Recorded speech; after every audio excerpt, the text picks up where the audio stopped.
नहीं कहा। राहुल कमाई हो। काजी का भाई समझा में ना तो कैसे पहनी हो। हे भगवान, हाँ हम साड़ी पहन के आ गई और तू अभी तक धोती ना पहन पहिला। कहाँ से पहनी पता न चला था, कहाँ कैसे का करी हम। हाँ जब को वो पहन ले रहा बा अब नू रुकी हम पहना देता नी। हाई देखी रवाई से पहन के ये दा हाली हाली हाली हाली हाली हाली ये समझ गई नहीं। हाँ और बाबूजी पहिरत रहना तो तोके पता। अच्छा वो किशन तैयार हो गल? हाँ अपन कमरा में तैयार हो खतड़न। ठीक।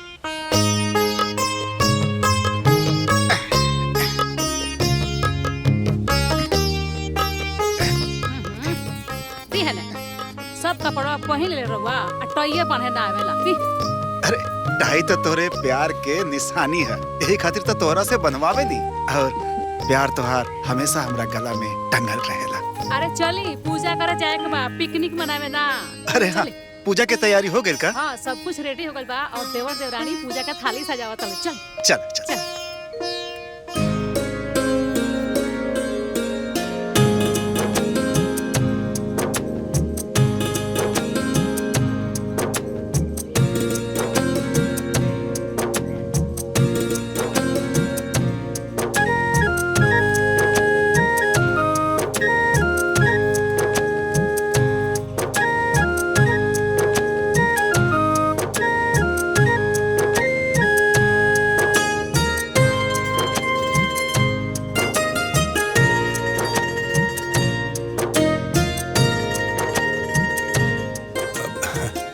लागत सब तैयारी हो गई बा।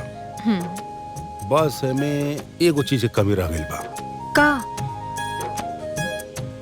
इन नारियर के ई फुटी अब श्री गणेश होखी। हाँ सगरो तैयारी हो गई बा, बस पंडित जी के आइला के देरी बा। हाँ ता चला चला जाओ। वैसे तू बहुत सुंदर लगता है। अरे जजमान, शुभ मुहूर्त के सिर्फ 15 मिनट बचल बा। आज सभी लोग आ जाती तो जल्दी पूजा पाठ शुरू हो जाई। पंडित जी स्वाति के आ जाए दी, वो हमारा घर का लक्ष्मी भी है। नारियल वही के हाथ से लेवे के फोड़े खाते। अरे ठीक बा, 3 भाई के बाद तीसर की बहन तेतर घर के लक्ष्मी तो होखबे करेली।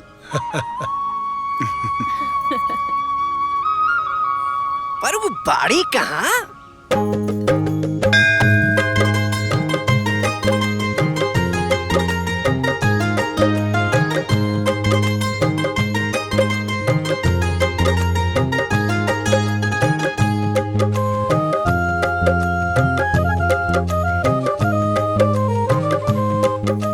हे प्रभु, हमरा घर के सुख शांति ऐसे ही बनौले रखी है। हमरा भाई लोगन के सदा तरक्की दी है। उनकर एकता, उनकर प्रेम हमेशा ऐसे ही बनौले रखिया प्रभु, हमेशा ऐसे ही बनौले रखिया। जय श्री कृष्ण। अरे जजमान, शुभ मुहूर्त बीतल जा रहल बा, जल्दी बुलाई पूजा करे खातिर। अरे पंडित जी तो का भइल, हमार बहन स्वाति खुद एगो शुभ मुहूर्त हिया, ओकरा आते ही सब सुबह सुबह होला। हाँ हाँ ठीक बा, पर हम आ गए नहीं पंडित जी।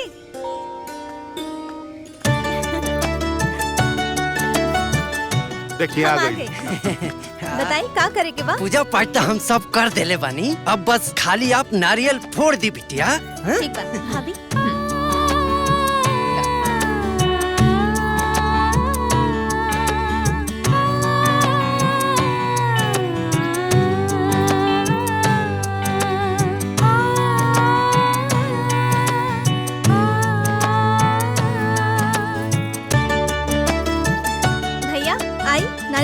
अरे बड़का भैया कहता वो फोड़ी तो ठीक रही। अरे फोड़ दा ना। नहीं ना भैया, रवा फोड़ दी। बोली गणेश जय। जजमान चाबी ली, आ एक चक्कर मार के आई, उद्घाटन कर दी, श्री गणेश कर दी जाई। बोला गणेश भगवान की जय।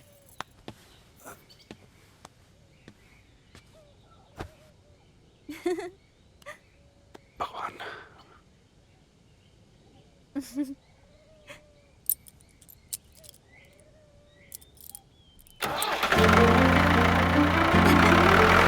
ले जा। वाह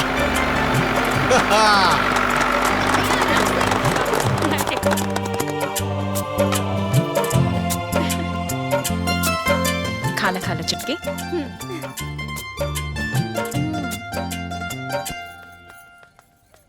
हाय देखी का हो व्रत उपवास तो हमनी रख ले बानी जा, अब भूख प्यास हमनी के लागल बा। आ तू भोजन के परोसा पहले इनकरा के खिला रहल बाड़ू। हम अभी खाना लगा देता नहीं दीदी। जब इतना भूखाइल बाड़ो तो खुदे लेके खा ले रह तू। अगरत के रहलू, यहाँ कोनो नौकर ना है ना। अच्छा ये छोटको खाली रवा नौकरानी है का? रवा टहल करी है, रवा का बना के खियाई है, और केसो झरी है। आय आ 10 गो घर के काम बाबू के करी। खबरदार, जे छुटकी भाभी के नौकरानी कहनी है तो गेहूं के नौकरानी नहीं खिन। आज से ई घर के सगरो काम सब केहू करी, अब खाली छुटकी भाभी ना। ना ना जाई दा ना स्वाति, जैसे चले था उसे चले दा। काम महिला से मतलब बाना ना भाभी, हम ई लोग के ना सगरो चालाकी समझता नहीं। खाली मीठ मीठ बतिया के ना रवा से घर के सगरो काम करावेली और खुद बैठ के पंचायत बतियावेली। आज से चूल्हा बर्तन झाड़ू पोछा कचरा खाना पकाना ये सब लोग करी है। ए सुना, आज तक तोहर भैया हमरा के कुछो ना बोलन, और तू बाड़ू हमरा पे हुकुम चला रहल बाड़ू। हाँ ठीक बा, तो अब खाना तबे खाई जब भैया कही कि का करी, वो भैया फैसला करी है। स्वाति सुनो खाना। चली दीदी हटी की रोज के बात।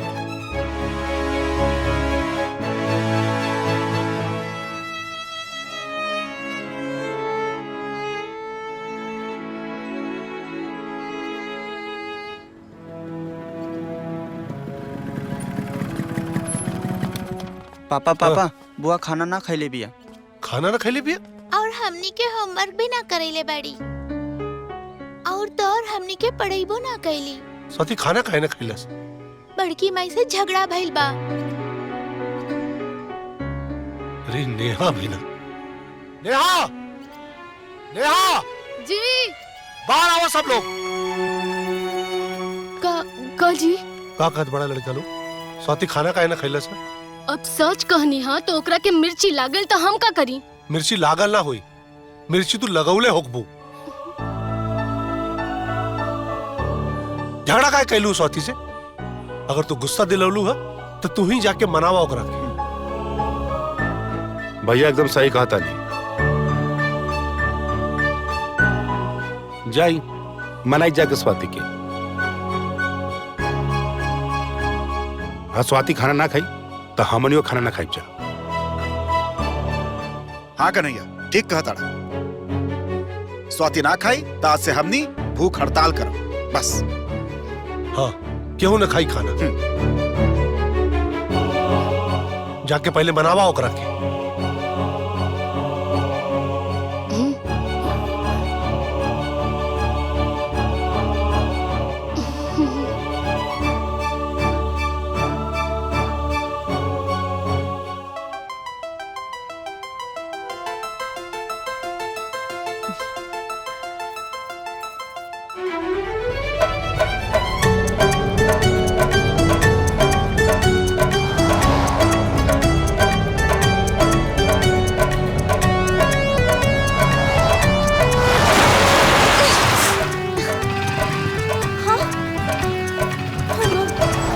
गाड़ी रोक, गाड़ी रोक, गाड़ी रोक।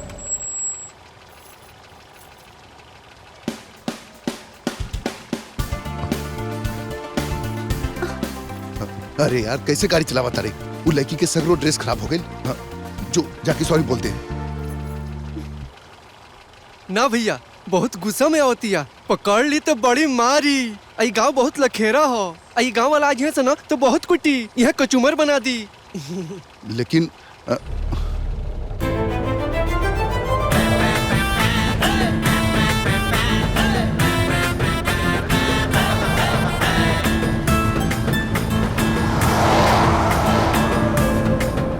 बच गई नहीं जा, एकदम भिन भिनाइल शेरनी जैसे पीछे लगा रहे भैया। अब कुछ भी हो गलती तोहरे ने रहे। हाँ तो क्या करी, गलती हो गई तो हो गई। रुक के मार नानू खैती भैया। अब ईटा खो। हाँ भैया बुझाता मारी। हाँ हाँ भैया शीशा भी फोड़ी। ना तोहार कपार फोड़ी। बहन जी क्षमा। बहन जी माफ कर दो बहन जी, ऐसा मत करो बहन जी। नानक मार के एकदम गाड़ी के शीशा फोड़ दी। हाँ भैया गाड़ी तो तुम्हारा।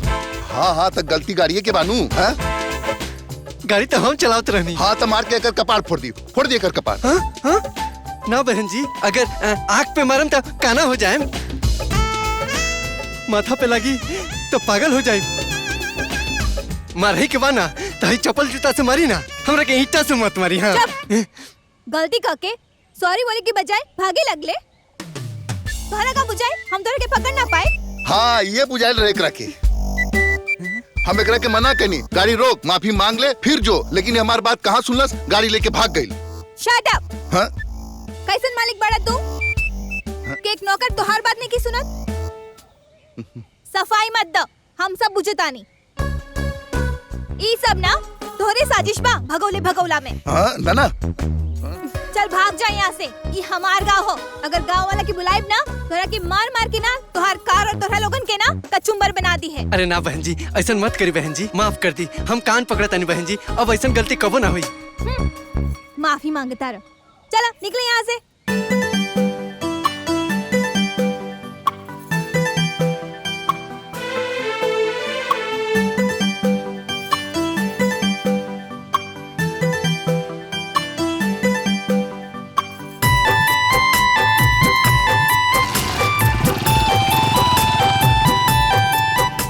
भैया का देखता रहो ओकरा में?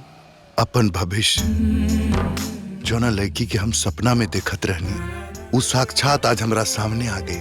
कैसन सपना भैया? अपन जीवन साथी के रे यह लड़की तो हर भाभी बनी। का? हाँ भैया ये भाभी ना, ये आंधी ही है। का देखता रहो ओकरा में? उहे दबंगही, उहे इंसाफ, उहे तेवर। अरे तू जो एकरा पीछे पीछे अब पूरा इंक्वायरी लेके आ, ठीक बा?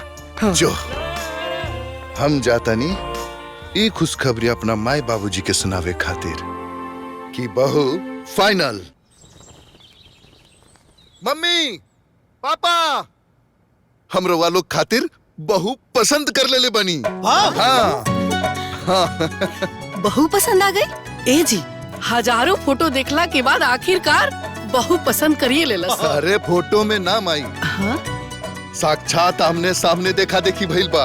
अच्छा हाँ हम तो सोच ले बानी अब बिहा करब तो उहे लड़की से करब। हाँ हमार होखे वाली बहू कैसन बिया? अरे बाबूजी एकदम ई खीर जैसन। अच्छा मतलब एकदम गोरी चिट्टी। हाँ अरे वाह। ए बबुआ ओकर मिजाज कैसन बा हो? मिजाज एकदम ई तीखी मिर्च जैसन। यानी कि तेज तरार बिया। हाँ और बेटा स्वभाव कैसन बा? स्वभाव बाबूजी एकदम ई प्याज जैसन, जे के जितना खुरे दी ओके उतना रुआई। अरे वाह। अरे बेटा हाँ कौन लड़की बिया, ओकर नाम का बा, ओकर कुल खानदान का बा? अरे माई जब सूरज लड़की देखिए ले बा तो कुल खानदान घर परिवार भी पता लगाइए ले होई। हाँ? ना ना बाबूजी अभी कुछ नहीं के पता, लेकिन हम महेश के भेजले बानी, सांझ तक सारा इन्फॉर्मेशन लेके वो आ जाई। हाँ ए भैया। जी भैया। एगो चाय पियई बा? हाँ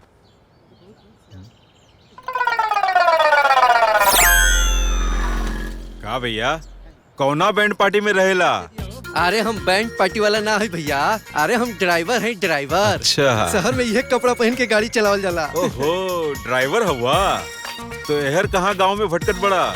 अरे भैया भटकत नहीं की, हम तो सर्वे करे आइल बनी, यह पता लगावे कि गांव के लोग कैसे गाड़ी चलावेला। तो का पता चला कि गांव के लोग कैसन गाड़ी चलावेला? अरे बहुत बढ़िया भैया बहुत बढ़िया। एगो लड़की के जाने ला ना एकदम मस्त कैसन गाड़ी चलावेले। अरे कौन लड़की? ई गांव में तो कई लड़की स्कूटी से स्कूल पढ़े जाली। अरे भैया एगो बिया ना लमहर लमहर 6 फीट लमहर एकदम मक्खन मलाई ऐसन गोर, एकदम भरल भरल परी जैसन लड़की, एकदम तिरछी नजर वाली, जन गाड़ी से बड़का शहर में पढ़े जाले। एकर हिम्मत देखा तड़ा, गांव भर के बेटी बहन के बारे में ऐसे कह रहल बा। जकरा बारे में कह रहल बा वो माधव भैया के बहन ही है। ओकरा बारे में ए मारे एकरा के, मार मार एकरा, मार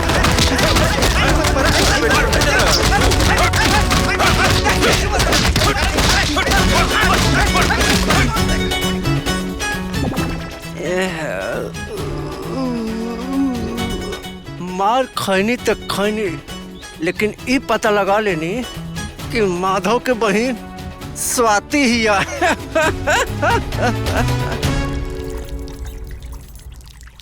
के रहलू जौना के लोकत नहीं खे, पूरा का पूरा कपड़ा खराब कर देलस। रहल एगो बड़ बाप के पागल लइका। पागल लइका मतलब? हाँ ना तो का, हम तो ईटा उठाओ नहीं मारे के, बाकी वो हमरा से कहत रहला कि अपना ड्राइवर के कपाड़ और कार के शीशा भी फोड़ दो। अब बताओ पागल नहा तो कहा। छोड़ा जाएगा। देखा तारू ना कैसे चाल पढ़ा रहल बाड़ी। अरे आइल हुई है केहू के साथ होली खेल के, और यही जाके बहाना बनावताड़ी। अब दीदी जाए दे, हमने को इसे काल लेवे देवे के बा, जहाँ जा जॉन करस। अरे काहे ना लेवे देवे के बा? अरे हमरे घर के हमरे परिवार के बाड़ी, कल के कौनो ऊंच नीच हो जाई तब।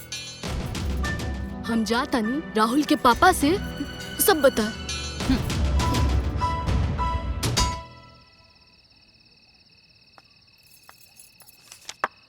सुनी जी, रउआ हिजा बैठ के खाली कामे काज करब कि राउर लाडली बहिन पे नजर भी रखब? कहे का भइल? का भइल? अरे राउर के कुछ पता बा? काल राउर बहिन होली फगवा खेल के न जाने कौना लइका के संगे कीचड़ में नहा के आयल रहलीन। तू ही पूछ ले हो तू? हम पूछी? हाँ, अरे वो दिन पूछ ले रहली है ना, तो सब के होके मिर्ची लाग गइल रहे। हाँ, रउआ पूछी। ठीक, कल पूछा।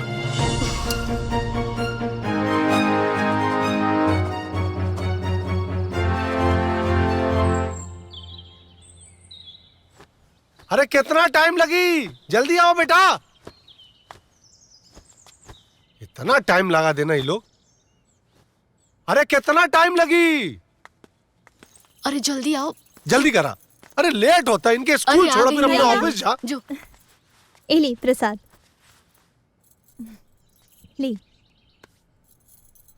इला। हाँ स्वाति, कल कौन लड़का रहे जो तोहरा ऊपर कीचड़ डाल दे ले रहे? कीचड़ डाल देले रहा?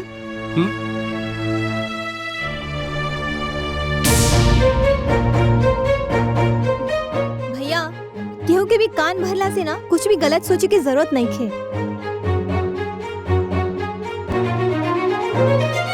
ओ कीचड़ डालले ना रहल हा, ओ गलती से ना ओकरा गाड़ी से छिटक कर हमरा पर पड़ गई रहल। ओ माफी भी मांग लेलस, कान पकड़ के सॉरी भी बोल देलस, और हम भी माफ कर देनी बस।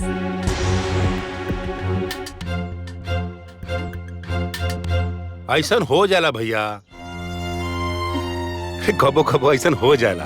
अरे गाड़ी घोड़ा हनु, राह चलते छोट मोट गलती भी हो जाला, और माफी मांगला से मामला सिमट जाला। कबो कबो हमरो ये सब करे का पड़ेला, एमे कोनो बहस करला तो बात नहीं है।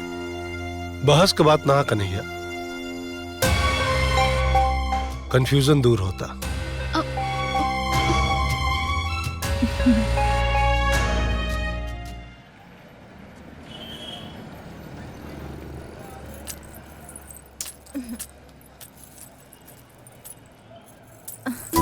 अरे भाई देखो कितना प्यारा बा। हाँ लेला तारा पे बहुत अच्छा लगी। हाँ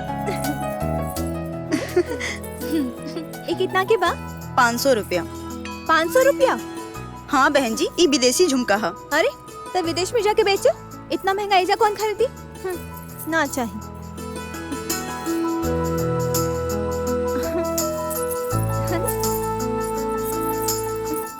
अरे वाह, ये पायल बहुत बढ़िया बा, है ना? हाँ। ये कितना के बा? 750 रुपया। 750? चांदी के हका? एमे का है ना, आधा चांदी मिलावल बा, तब्बे इतना चमकत बा। तो आधा बात नकली ही भइल ना, तो असली चांदी के भाव लगाओ तारू। ना चाहिए।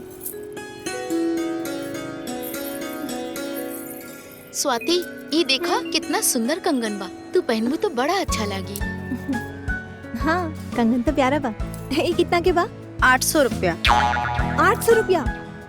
यानी कि एक कंगन 400 रुपया के? ई राजस्थानी मारवाड़ी कंगन बा, एकर काम तो देखी। हाँ, लेकिन बात तो आर्टिफिशियल ही ना, एमे कौन सा असली हीरा मोती जुड़ल बा? चीज पसंद बा तो दाम मत देखी मैडम, 10 रुपया कम में दे दे। 10 रुपया में आज पानी पूरी भी ना मिलेला। ना चाहिए। चल। हाँ, चलो चलो। अच्छा स्वाति, सब चीज बहुत सुंदर रहे ना। हाँ, जितना भी सामान देख लू ना, उतारा पे बहुत ही अच्छा लगे, ताकि ले लेवे के चाहत रहे। का लेती यार? अच्छा जाए तो बाद में ले ले। और देख लो ना कितना महंगा रहा ना। चल, कोनो बात ना, तो लोग घरे जा, हमू घरे जाता नहीं। Bye by.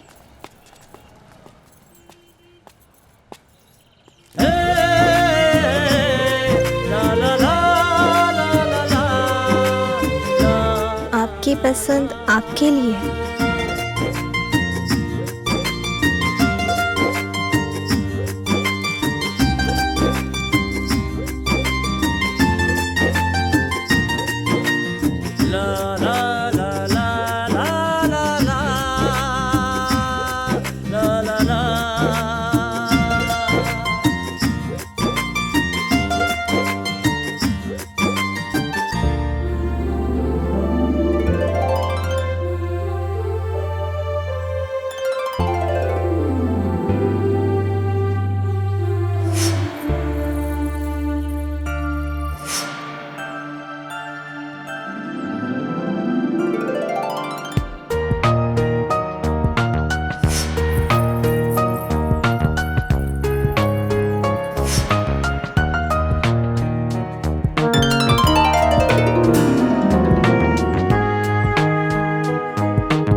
केकर शरारत था? ये शरारत ना प्यार के इजहार है मैडम। पगला गेल बड़ा का? हाँ, पगला तो हम उहे दिन गले रहनी जोना दिन रोआ के पहला बार देख ले रहनी। एकर मतलब तू हमार पीछा करत रहला? हाँ, तो हर चाहत हमके कहीं चैन से ना रह देता, न घर में, न ऑफिस में, न बाहर। हर घड़ी ऐसा लगा था कि तू हमार सामने खड़ा बाड़ू, हम तोहरा के निहार रहल बानी। देखा, हम ऐसन वैसन लड़की ना है। हमरा साथे हमार परिवार के मान मर्यादा संस्कार सब जुड़ल बा। एक मिनट मैडम, हमहू कोनो ऐसन वैसन घर के लड़का ना है। इस शहर के सबसे अमीर आदमी धनराज सेठ के इकलौता लड़का है, और उनकर इजाजत से ही मैं जायल बानी। बस तोहार रजामंदी मिल जाए, हमार मम्मी पापा तोहार बड़का भैया से मिले चल जाइए।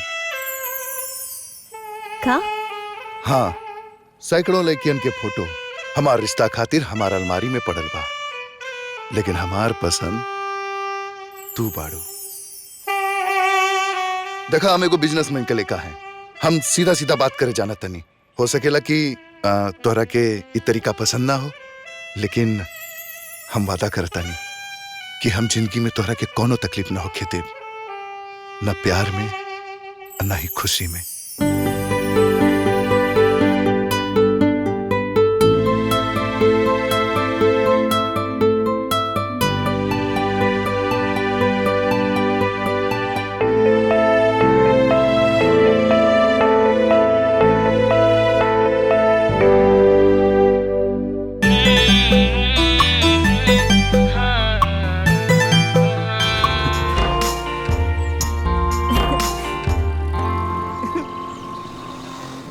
मीठा सुपारी डाल दिया हमने। हाँ,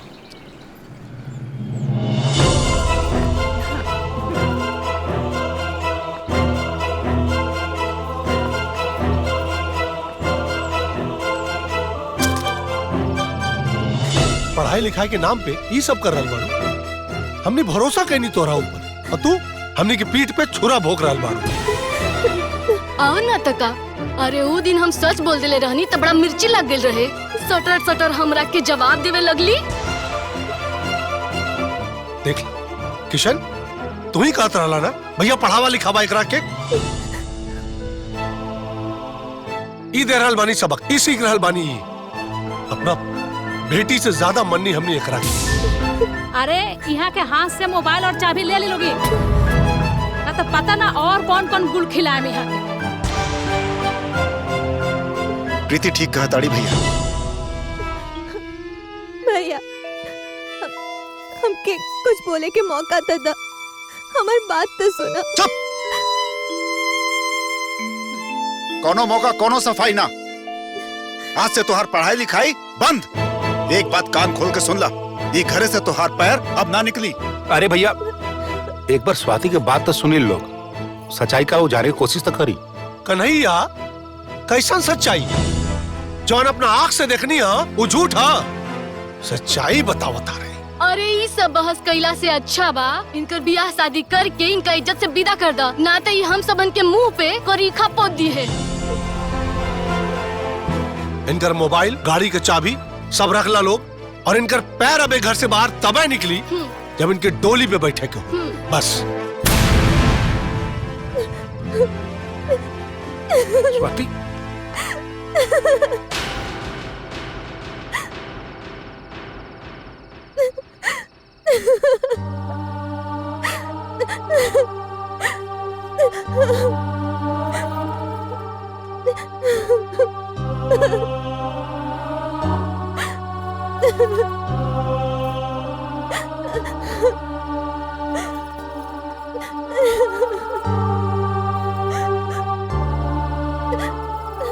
स्वाति ये सब का होता स्वाति? जेजी जवन कलन ह काऊ सच ह? हाँ भाभी, बाकी भैया लोग हमके बोले के कुछ मौका भी ना दिल है। भाभी सूरज सच में बहुत अच्छा लड़का बाड़। हम ना उनकर माई बाबूजी से भी मिल चुकल बानी। भाभी हम और सूरज एक दूसरा से बहुत प्यार करेनी, एक दूसरा के बहुत चाहेनी।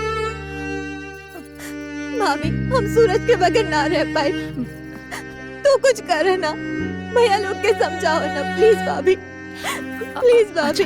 तू चुप हो जा। हम ना रह पाए सूरज के बगैर।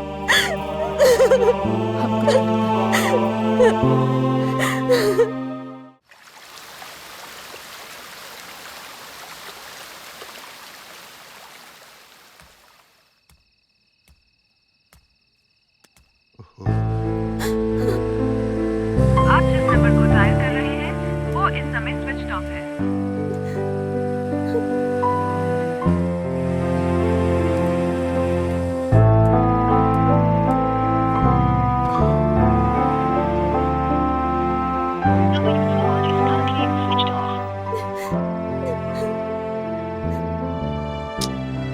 हम जाना तनी जान बूझ के हमरा के परेशान कर रहल बाड़ी, लेकिन हमहू बहुत जिद्दी और चिपकू आदमी हई। जब तक तू फोन न उठेबू तब तक हम फोन करब। आप जिस नंबर को डायल कर रहे हैं वो इस समय स्विच ऑफ है।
सूरज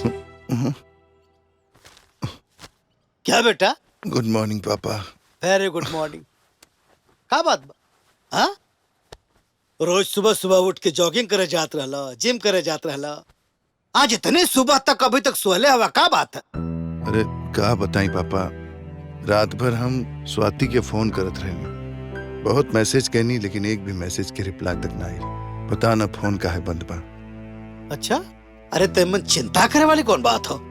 तो एक काम करा, नजदीक में दबा जाके पता लगा ला, कहीं कोनो बात ना हो। ठीक बा? ठीक है। फटाफट तैयार हो जा, उठो।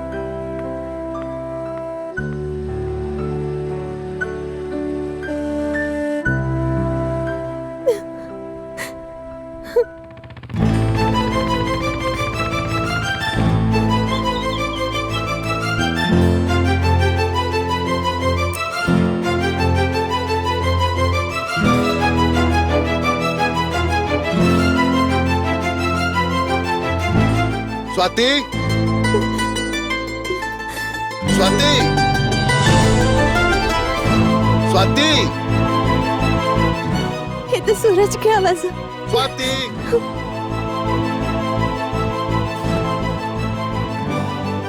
अरे तो इतना हिम्मत ते हमरा बहन के पीछा करत करत यहाँ तक आ गई ले। लेकिन भैया बस चुप,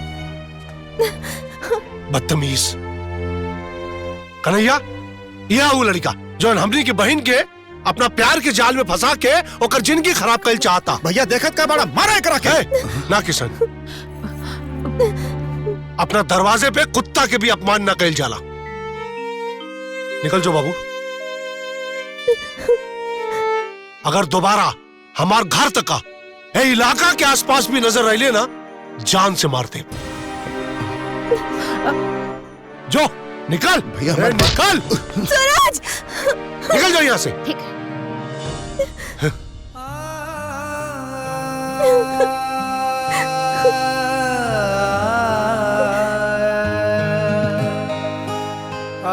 जाइए जैसे जाइए।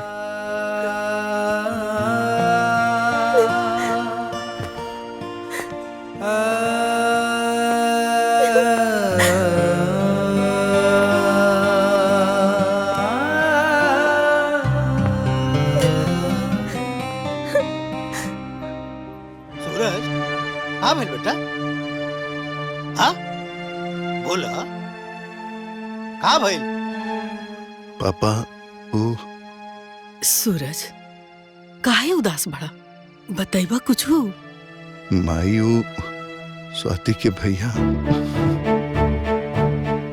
हाँ, सब समझ गए नहीं बेटा।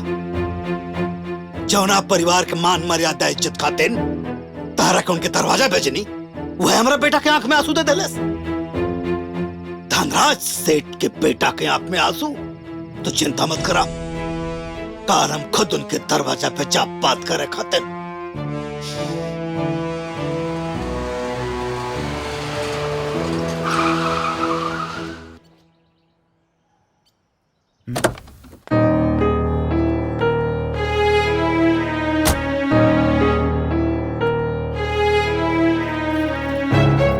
धनराज सेठ?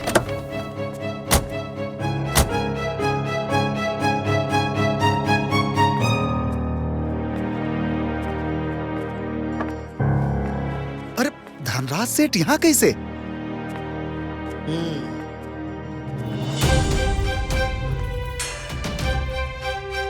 जकरा के तो लोगन बेइज्जत करके अपना घर से भगा दे ले रहा, वो हमार बेटा है।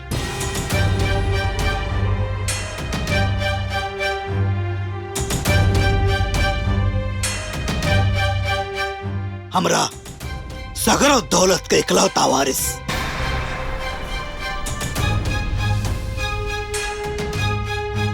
सूरज,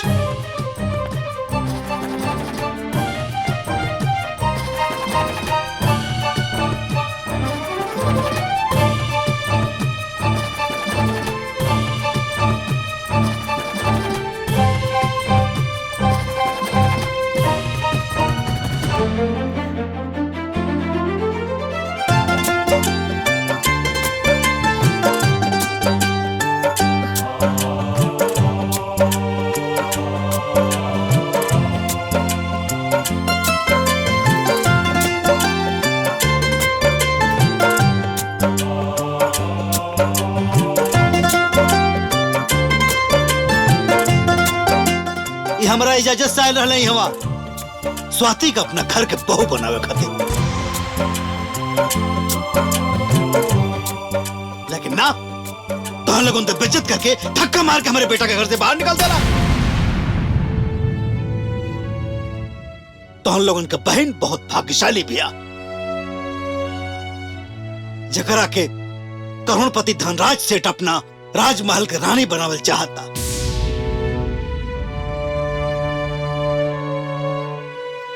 अब बताओ, रिश्ता लेके आयल बानी, संबंध बनावल चाहता ना कि सौदा करबा?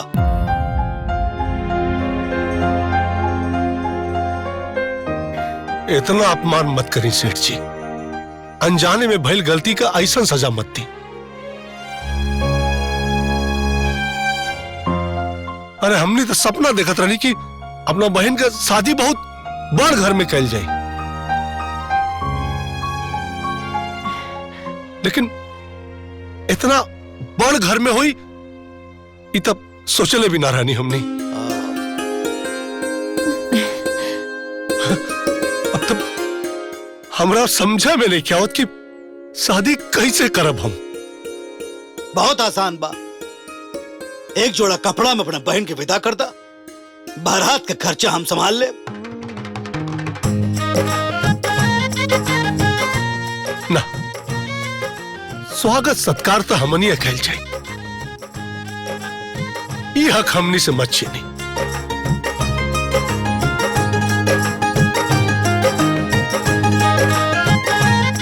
इकलौती बहन बिया हमनी का, इतना हाथ तबाह हमनी का, और ओकर बियाह हमनी तीनों भाई बड़ा धूमधाम से कहल जाई। हाँ। बहुत अच्छी बात है। पंडित जी पत्रा देखा, दिन तारीख बताओ, कब शुभ मुहूर्त निकला था? अरे सेठ जी पत्रा देखेगे ना बा, हाँ दिन तारीख जबानी याद बा। तो बताओ। अगले हफ्ता आज ही के दिन बड़ा शुभ मुहूर्त बा। बहुत अच्छा, तब का पूछे को? बहुत बढ़िया। तो ही लगन में शादी हुई? तो हम लोगों के कौन एतराज? अरे कैसन बात कर रहल बानी, रहुआ के जब मन करे बारात लेके आ जाई, रहू रे घर बा। तो ठीक बा, अपना बहन की शादी की तैयारी करा, बारात लेके हम लोग आ रहल बानी। जी नमस्कार। प्रणाम। प्रणाम भैया, हम छोड़ के आवतन। हाँ।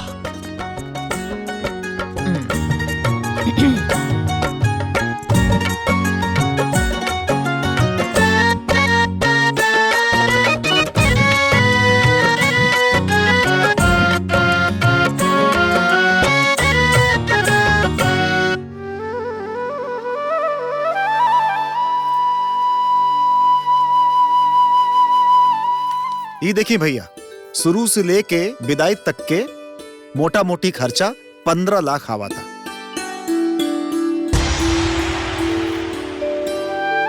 15 लाख ज्यादा बाप। ऐसे चौकत का बाड़ा, ऐसनी जगह बियाह करे जाता ना तो 50 लाख भी कम पड़ जाए। बहुत बड़ घर में बियाह हो रहा बा, वो लोगन के स्वागत में कोनो कमी ना होके चाहिए। किशन। हाँ भैया। बाबू, तू और हम मिलके कर्जा ले लेल जाई और आधा आधा चुका देल जाई। ठीक बा भैया। लेकिन बारात का स्वागत बढ़िया से हो कि कोनो चीज की शिकायत ना होके चाहिए। हमनियों के ढेर ढेर पैसा चाहिए। वो काहे? अरे हमनियों के तो शौक सिंगार बा।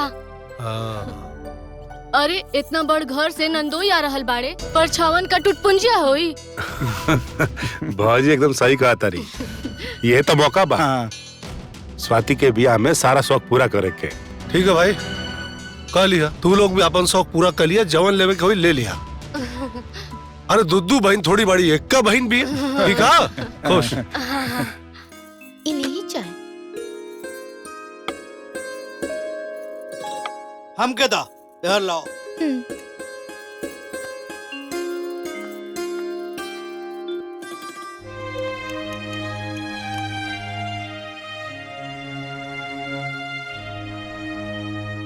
ली, अब तैयार हो गई लिस्ट।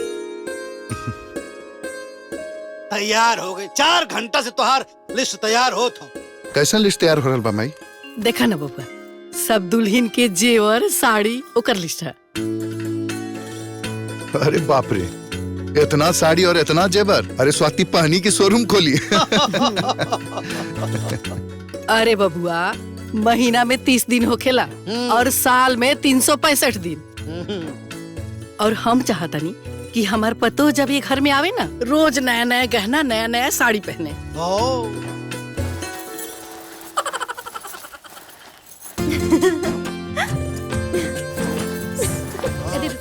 हाँ भैया। मुंह का देखा ताड़ू, काम करा। महेंद्र बाबू से बात हो गई ना, कल जाके बाबू 15 लाख रुपया उनसे ले लिया। ठीक बा भैया। और शादी में जौन जौन खर्चा होके के बाद ओकर पूरा लिस्ट बना ला और सबसे बात कर लिया। ठीक है? ठीक बा भैया। आज ना बड़की भाभी और मंजरी भाभी के ना काम करत देख हमरा दिल के इतना सुकून मिलता। हम का बताई। अब भैया। हाँ। ना जी कुछ नहीं के। ऐसे कुछ ना। अरे मंजरी भाभी थोड़ा आ जा। अरे बड़की भाभी थोड़ा आ जा। अब भैया। हाँ। ना हो रहल बा।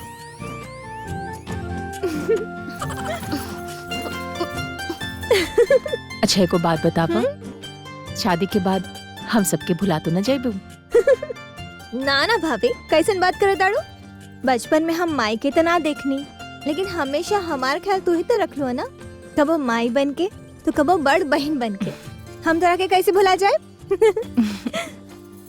टेंट वाला का एडवांस दे दिया हाँ? और खाना वाला से बोल दिया। माधव बाबू। अरे प्रणाम पुरुषोत्तम, का हो, कैसे आना भइल? बस अरे तोरे बाबूजी कन्हैया के नाम पर फिक्स डिपॉजिट कैले रहलन, ओकर समय पूरा हो गइल बा। वो डबल होकर के 15 लाख हो गइल बा।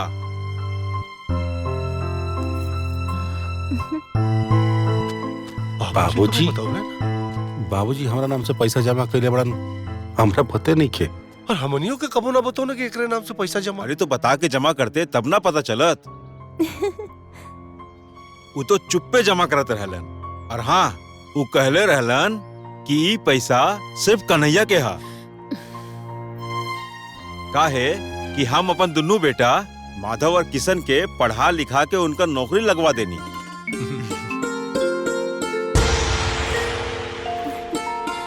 लेकिन कन्हैया के आज तक कुछो न कर पैनी।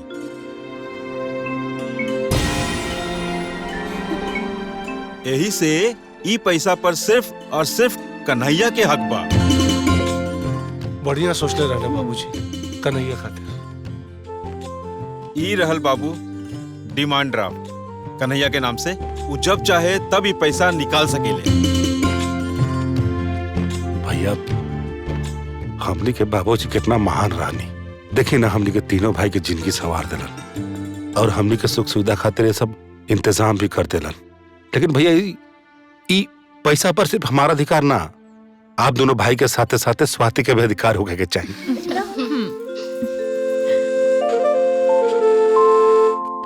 कैसन बात करता रे पगला? हमने बाबूजी के जीते जी कबो उनके बात का अवहेलना ना कहनी, तो उनका मरला के बाद उनकर बात ना मान के पाप कहल जाओ। बाबूजी बहुत सही कहलन।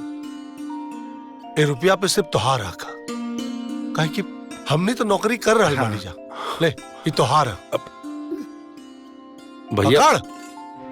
का किशन? हाँ भैया ठीक कहता नहीं। कन्हैया तू ये कबो मत सोचिया कि पैसा खातिर हमन के कबो अफसोस होगी। हाँ। अरे भैया कैसन बात करते हो? हो बाबू सिर्फ तोहार।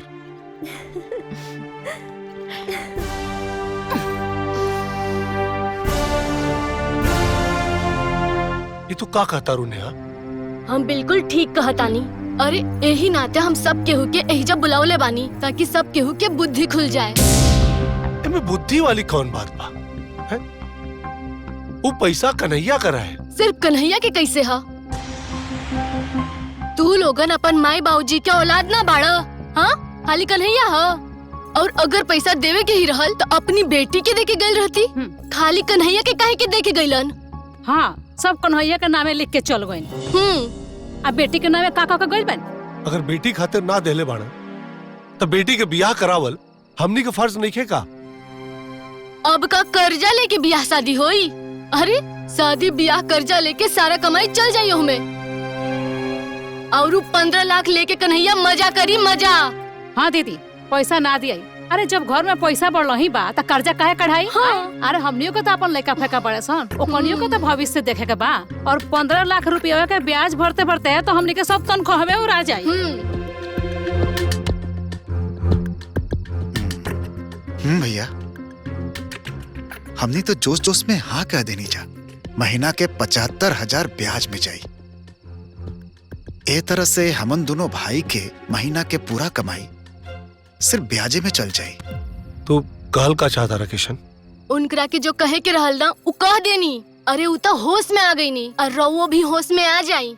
और सुनी, कन्हैया के पैसा से ही ब्याह शादी होई, कोनो कर्जा उर्जा ना ली आई। अरे परी बात कन्हैया से कहल कैसे जाई? जब वो खुदे पैसा देत रहल तो लगला सबके भरत मिलाप करे खातिर। हाँ कैसे कहा? ड्रामा करे के पड़ी। ड्रामा? जैसन हम कहब ना, अगर तू लोग ऐसा ड्रामा करबा ना तो सांप भी मर जाए और लाठी भी ना टूटी।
का हो गइल?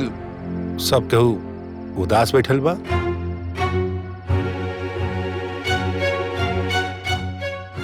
जे पैसा देवे वाला रहे उ पैसा देवे से मना कर देलस। अब स्वाति की शादी कैसे हुई? अरे हम कहा ताने से दाना पानी छोड़ला से कुछ होई? हाँ अरे कुछ और सोचा लोगन। भैया, महेंद्र बाबू पैसा देवे से काहे मना कर दिलन? का बताई काहे मना कर दिलन?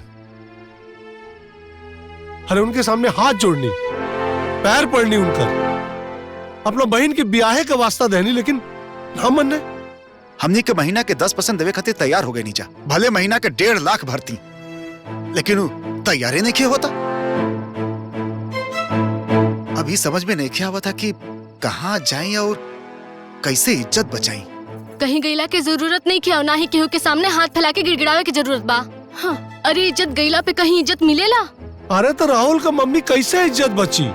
बची, इज्जत भी बची और शादी ब्याह भी बड़े धूमधाम से हुई। हमनी के लगे इतना जमीन खेत बा, काहे ना लोगन 1 बीघा बेच देवे के। सही आइडिया दहलूगा। और कन्हैया तोहार का विचार है? भैया, एमे विचार करे वाला कौन सा बात बा? हमनी के लगे जोन जमीन बा वो हमनी के बाप दादा के देवल जमीन है। भैया, अगर हमनी के कुछ बनेले नहीं जाना तो हमनी के कुछ बिगाड़े का हक भी नहीं है। और रहल बात स्वाति के ब्याह के, तो स्वाति के ब्याह उहे तरह हुई जे तरह हमनी के सोचले बानी जा। और कैसे कैसे हुई बाबू? अरे भैया, 15 लाख रुपए बा ना हमरा लगे। हम तो वही दिन बोले रहे कि में खाली हमारा अधिकार नहीं कि में आपके, किशन भैया के और स्वाति के भी पूरा अधिकार बा। हाँ। लेकिन वेकिन कुछ ना किशन भैया, स्वाति के खुशी से बढ़कर पैसा तो नहीं है ना। और अगर हमनी के तीनों भाई के रहते हुए जमीन बेच देव जा तो हमनी की इज्जत ना जाई। यही से न खेत बेचाई न इज्जत जाई। स्वाति के ब्याह हुई, कल हम पोस्ट ऑफिस जाके पैसा लेके आवता नहीं। हाँ हाँ।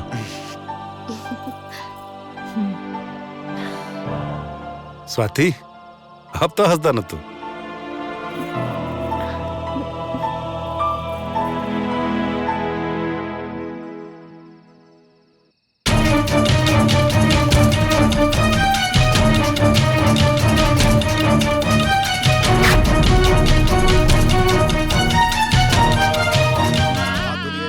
ओम हस्त प्रक्षालम, चल लगाइए ऐसे।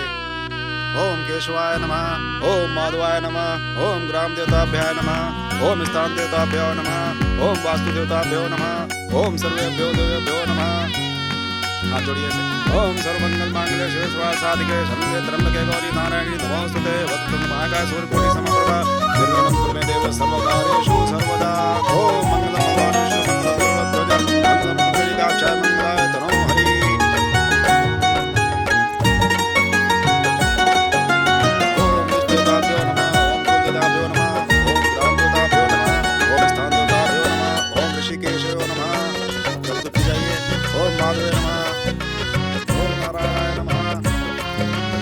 वातुदेवताभ्यो नमः। ओम शुभं करोति कल्याणं आरोग्यं संपदा शत्रुबुद्धि विनाशाय दीर्घाय नमोस्तुते। दीपो ज्योति परब्रह्म दीपो ज्योतिर्नाथः दीपो हरतु मे पापं संध्यादीपं नमोस्तुते। गणपति विघ्नराजो मंत्रो गजाननः द्वे मातुरश्च हेरं वेगदन्तो गणाधीपः विनायकः चारु प्रणव पशुपालो भावात्मजः द्वादश एतानि नामानि प्रातः उत्थाय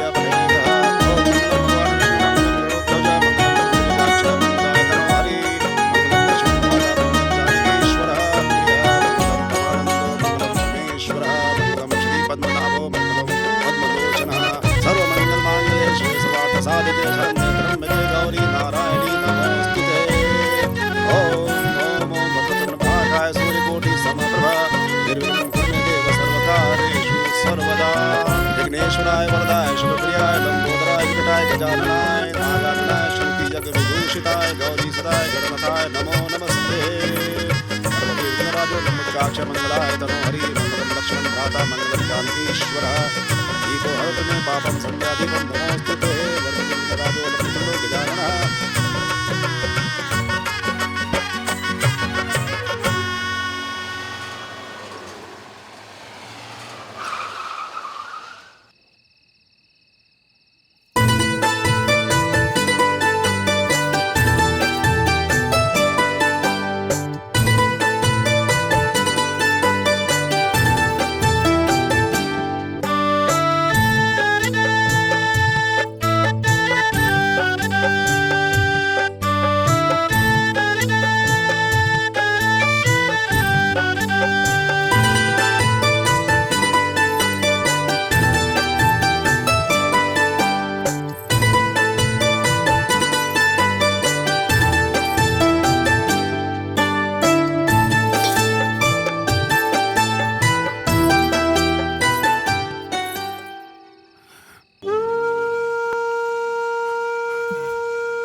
अरे ई का ऐसे काहे रोवतानी? रोई मत, चुप हो जाए। रवा के तो पता बा, बेटी तो पराया धन होली। नैयर तो बेटी खातिर जैसे चिड़िया का घोंसला होकेला। आग के तारा बनके चाहे कितनो परवरिश कर ली, एक नए दिन तो उड़ जाए के पड़ेला ना। ये तो विधि के विधान बा। चलिए चुप हो जाए।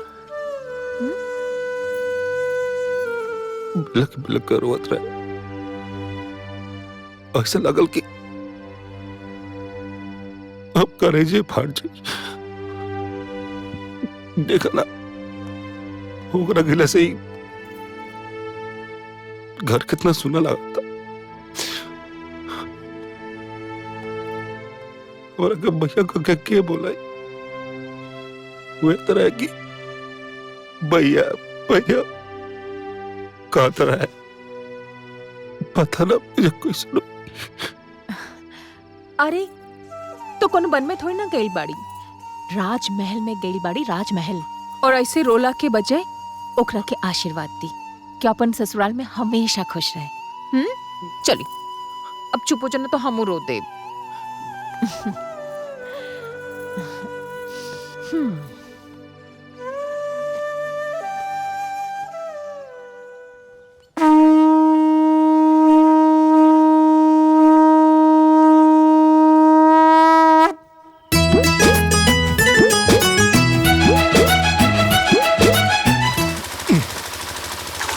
अरे हट जा लाग जाई।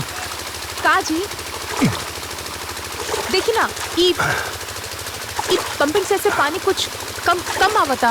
देखी हाँ ना तो ढीला हो गई। देखी ना देखो तरे अभी हम ला पकड़ा। हाँ हाँ बचा के चलाई जा।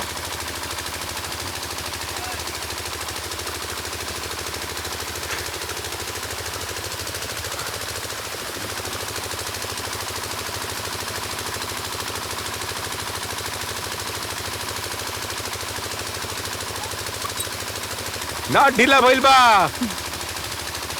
अभी टाइट कर दो तनी।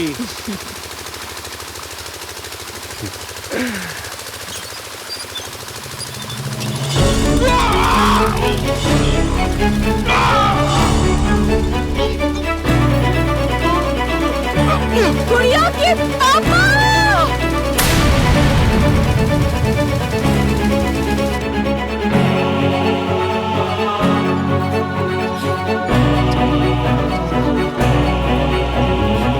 अरे क्या हुआ क्या हुआ क्या हुआ इन्हें? डॉक्टर साहब इनका हाथ ना पंपिंग सेट पे फंस गई। देखिए ना तब से बेहोश पड़न।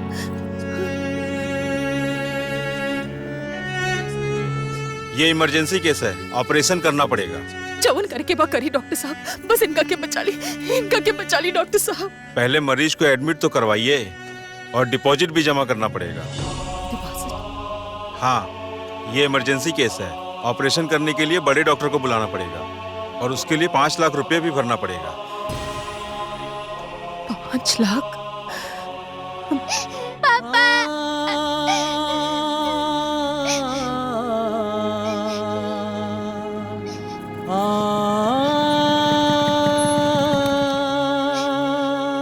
का भइल?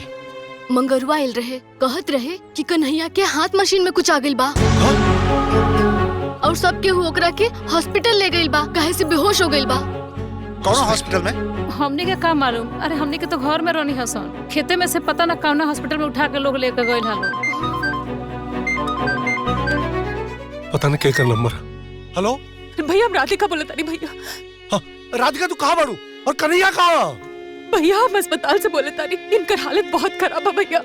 डॉक्टर कहले ना कि ऑपरेशन करे के पड़ी, यही खातिर 5 लाख रुपया जमा करे के बा भैया। 5 लाख? 5 लाख?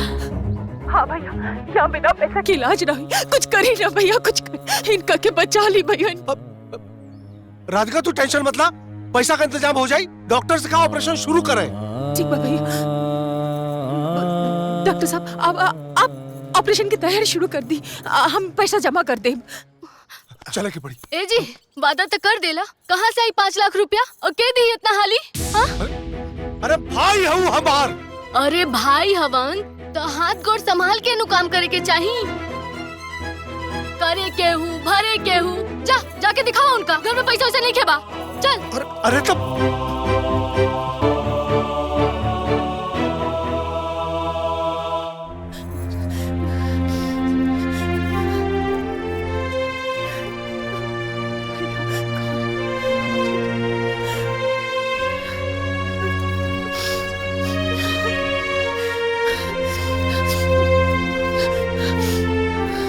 क्या हुआ मैडम?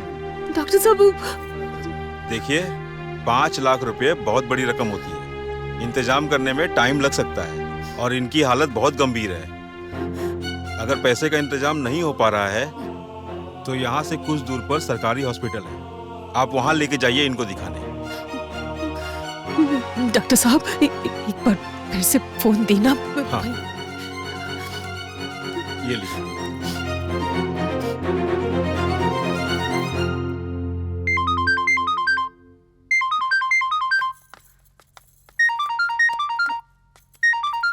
केकर फोन हरे? हमरा लागता नु कि छोटकी फोन कर ले भैया हॉस्पिटल से। हाँ और ये कार्ड देना तो 5 लाख रुपया मांगी। ठीक कहता, झंझटे खत्म हो जाए। हाँ।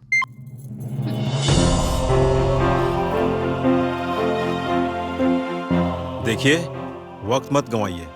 ये प्राइवेट हॉस्पिटल है, यहाँ बिना पैसों के कुछ नहीं होता है। मैं आपको एक डॉक्टर के नाते सलाह दे रहा हूँ कि आप नजदीक के सरकारी हॉस्पिटल में ले जाके इनको दिखा दीजिए।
हे स्वाति, भाभी वाली का? हाँ, ये तो राधिका भाभी भी है। गाड़ी रोको। ड्राइवर गाड़ी रोको। जल्दी।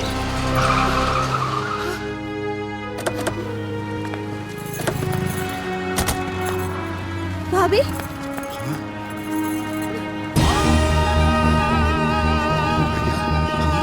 स्वाति, स्वाति, स्वाति, स्वाति, तो भैया के बचा लो, स्वाति, भैया को बचा लो। ये सब कैसे हेलो, एम्बुलेंस।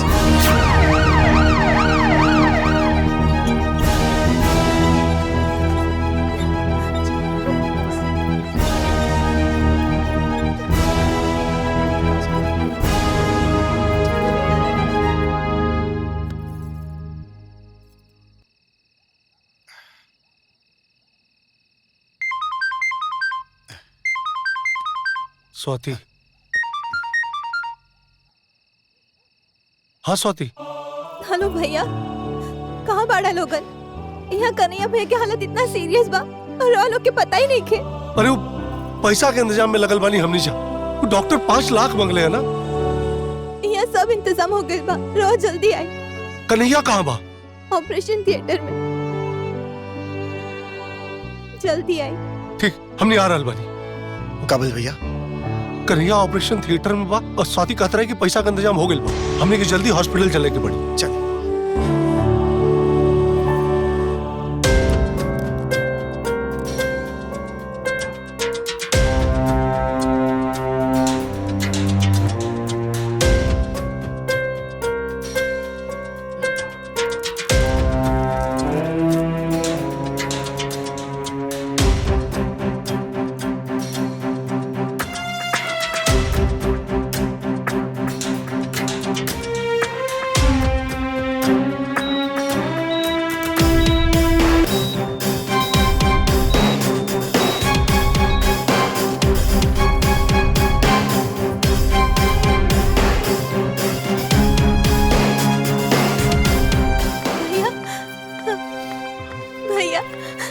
कैसन बाड़े कन्हैया? का हाल भौन कर? चिंता मत करी भैया, हॉस्पिटल के सारा डॉक्टर कन्हैया भैया के इलाज में लगल बा। सारा रिपोर्ट और एक्सरे भी आ चुकल है, बस डॉक्टर साहब चेक करल बाड़े।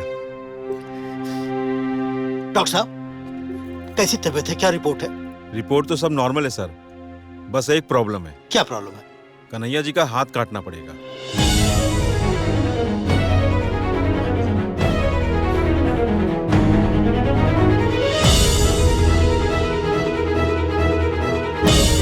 What nonsense? हाथ काटना पड़ेगा मतलब? हाथ क्यों काटना पड़ेगा? अगर तुम लोगों के बस की बात नहीं है, बाहर से डॉक्टर बुलाओ, विदेश से सर्जन बुलाओ, लेकिन हाथ क्यों काटना पड़ेगा? कोई भी डॉक्टर आएगा तो यही करेगा। यही आखिरी रास्ता बचा है हमारे पास। उनका हाथ पीस कर एकदम से चूर हो गया है।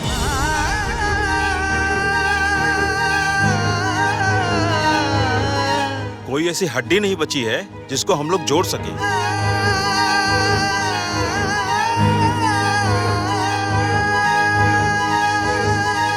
सर, वक्त नहीं है हमारे पास। उनके हाथ में जहर फैल चुका है और अगर शरीर में फैल गया तो बचाना मुश्किल हो जाएगा।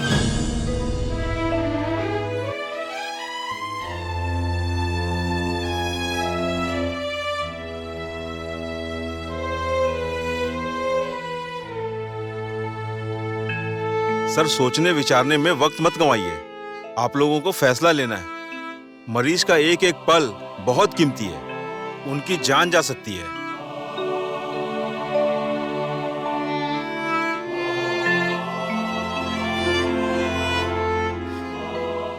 हाथ काट दी डॉक्टर साहब।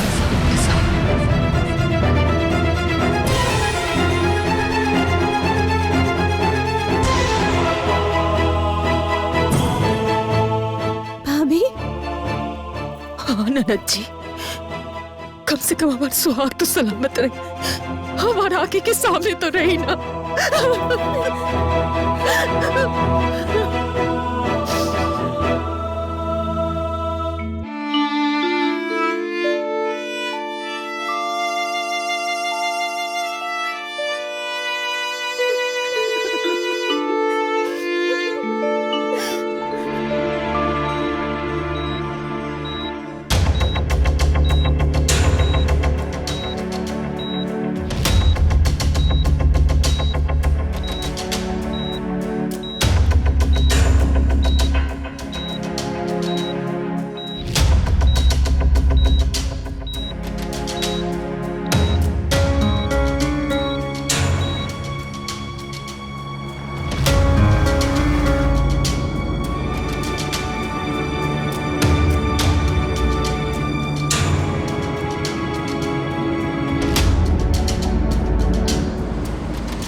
आराम से।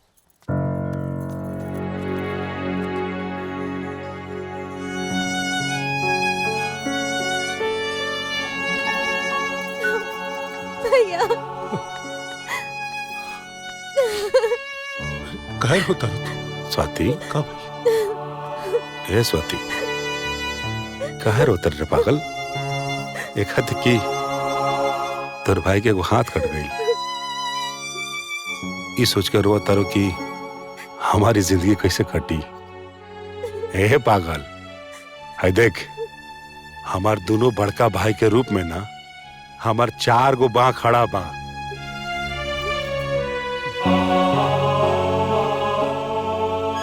हमार दोनों भाई हमार जिंदगी भर साथ दी लो, हमार सहारा बनी लो।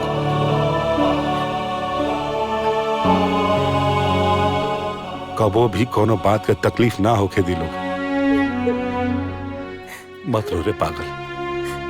देख लो भैया, जब से होश में आयल बाड़े तब से हमरा के ये बात कहत बाड़े, उल्टा हमन के समझावत बाड़े कि स्वाति हमारे एक हाथ कट गए तो का भय। हमरा लगे हमार दोनों हाथ हमार भाई बाड़े।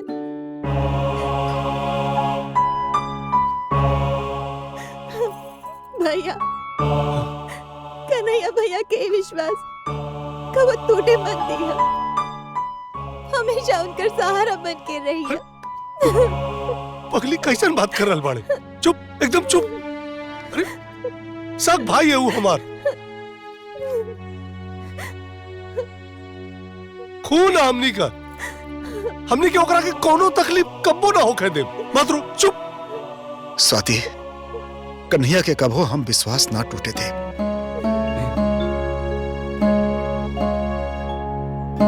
हम इनकर बाह बन के खड़ा रहल जाई।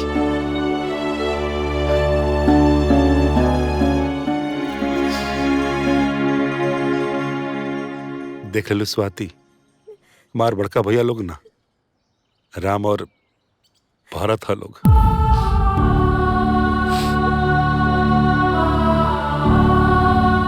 छोड़ अपना लक्ष्मण के कबो तकलीफ ना हो दी हम लोग, कबो तकलीफ ना हो दी हम लोग।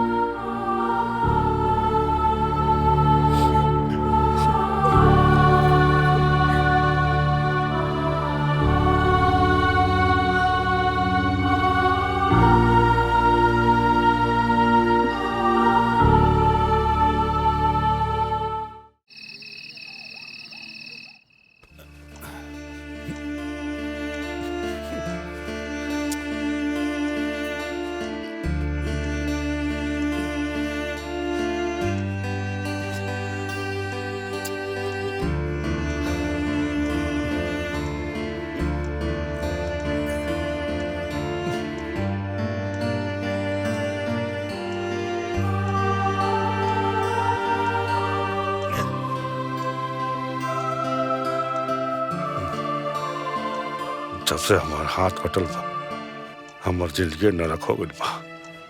एगो पैजामा खंडाना हमरा सब बंधार नहीं है। पता न जिंदगी कैसे गुजरी।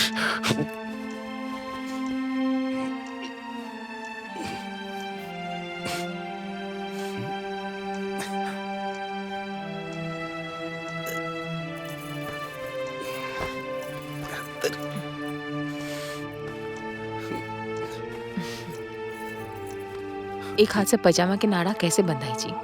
लाई हम बात देता नहीं। तू काका करबो आपन काम अपना नहीं कर पावत।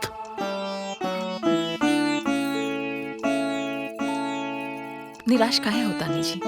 हम बानी ना, हमेशा परछाई बन के राउत साथे रहब। रवा के कोनो चीज के कमी ना होके दे, ना हाथ के ना साथ के। हम बानी राउर अर्धांगिनी, हम बानी राउर आधा अंग के मालकिन। राउर हर तकलीफ हमार तकलीफ बा। हम जानता नहीं तू बारू तो हमरा कोनो चीज के कमी नहीं के।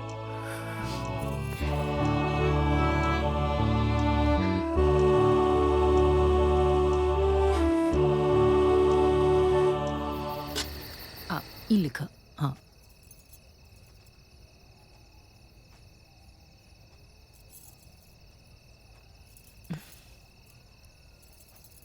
ले बेटा।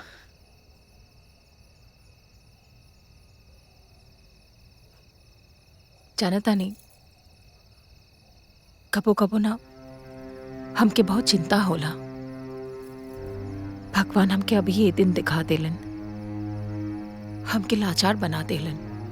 अभी तो कुड़िया के पढ़ावे के बा, लिखावे के बा। जब बड़ हो जाई तो शादी ब्याह करावे के बा। कैसे हो ये सब? तू इतना चिंता कहाँ करता रू? अरे हमनी के दोनों भैया बाड़न ना। देखिए एक दिन अपना गुड़िया के सबसे बड़ स्कूल में पढ़ाई लोग, और हमार गुड़िया के धूमधाम से ब्याह भी कराई लोग। चिंता मत करा, हमरा अपना भैया पर पूरा विश्वास बा। आ करा।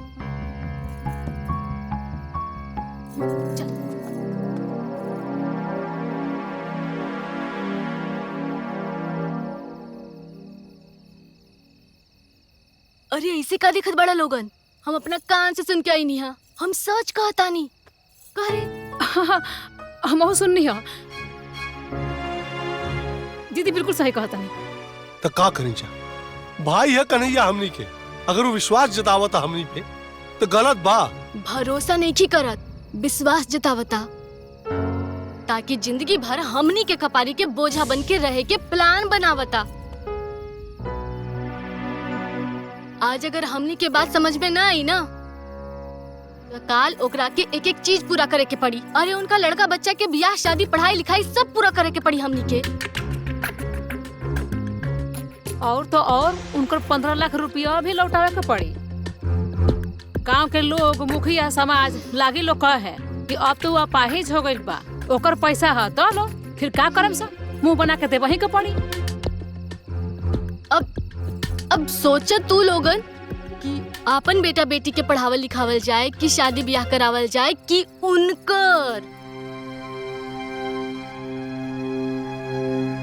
दूसरा के बेटी काहे जियाई लो? हमनी के अपन औलाद ने खा सका, ओकनी के भविष्य के बारे में क्या सोची? हाँ? देखी साफ सीधी बात बा, हमनी के दूसरा का बोझा ना उठाएम सब बस। का करे? छोड़ दी कन्हैया के। हाँ बिल्कुल छोड़ दी, ओकर हिस्सा बकरा दे के अलग कर दी। ई तरह ओकर भरोसा भी टूट जाई और हमनी के कपार के बोझा भी ना बनी है। और वैसे भी जो करे के रही वो अपना दम पे करी है का। हाँ।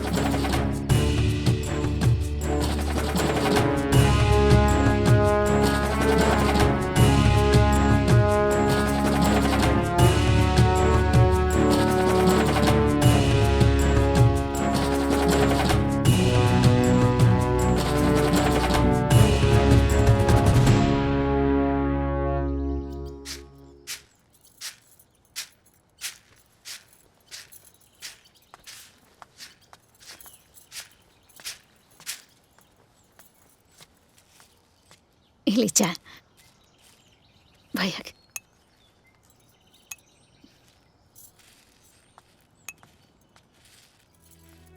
दीदी चाय।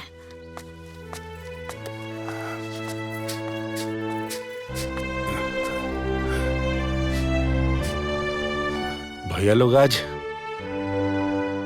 काम पाना करिए लोग का। हाँ कन्हैया ना गई नहीं है। कन्हैया बैठा ना, कुछ बात करे के बाद और से जरूरी है। अच्छा जरूरी बात।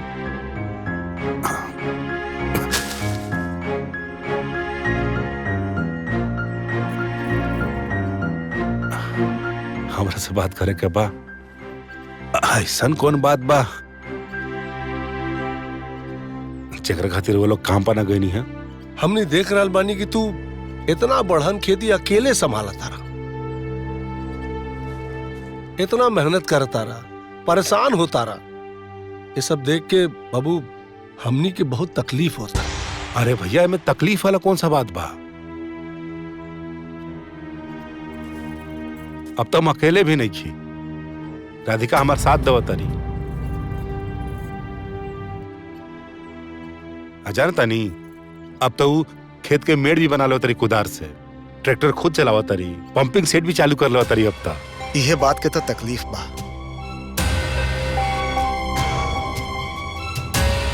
कि इतना बड़ घर के पतो खेत में काम करत बिया।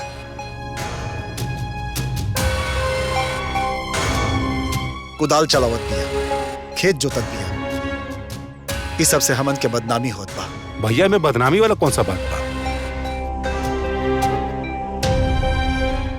और आदमी का अपन काम करे में कैसे शर्म होके के चाहिए। लोग बाकी तक कामे है बोलल, वो तो बोलबे करिए सन। हमने का अपन काम करब जब बस। बाबू खाली अपन काम ना करता रहा, तू हमनियों का काम करता रहा, तब यही से सब कहा था। तब हमने एक फैसला लेने। फैसला कैसन फैसला। बंटवारा का। बंटवारा का।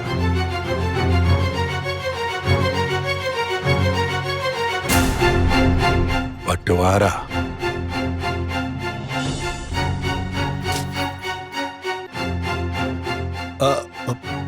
जब बाबू बोझ ज्यादा होला ना तो ओकरा के बांट दिया जाला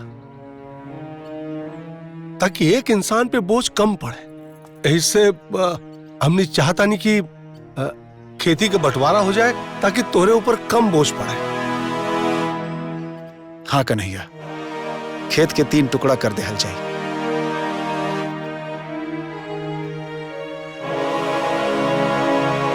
और देखा तोहरो भी भाग दौड़ कम हो जाए। सब लोग अपन अपन काम करिहन और कुछ कही भी ना। हाँ हमने अपन खेती बटैया पे दे दे, तू अपना हिस्सा का खेती करिया। लेकिन बाबू गलत मत समझिया, हमनी का प्यार व्यवहार ना कम हुई। वो जैसन है वैसा ना रही। हाँ किशन भैया ये आप सबके आखिरी फैसला का। हाँ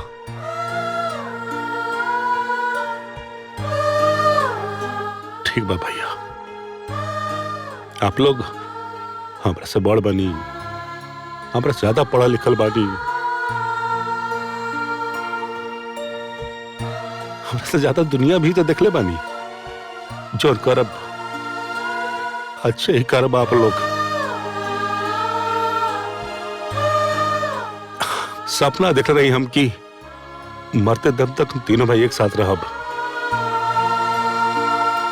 एक थाली में खाइब जा। लेकिन भैया सब सपना पूरा भी तो ना होकेला।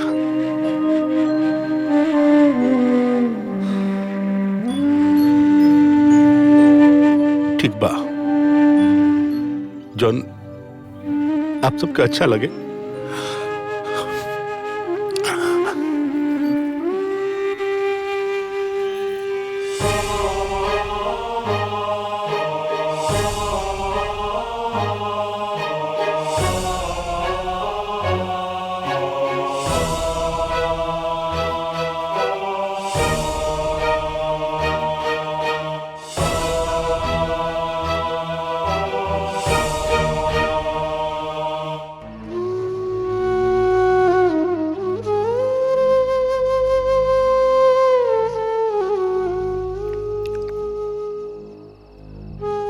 का देखा था नहीं बाबूजी। बंटवारा तो भैया लोग कैले बा लोग ना।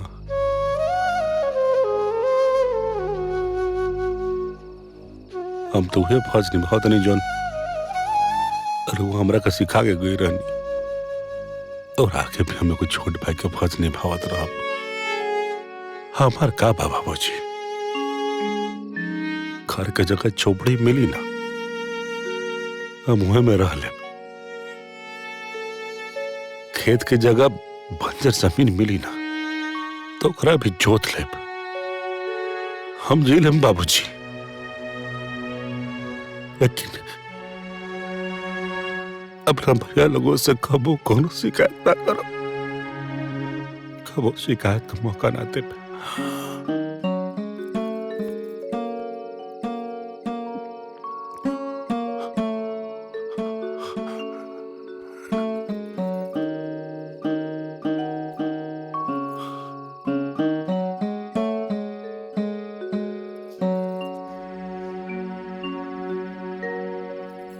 कौन माटी के बनल बानी जी रहुआ, कौन माटी के।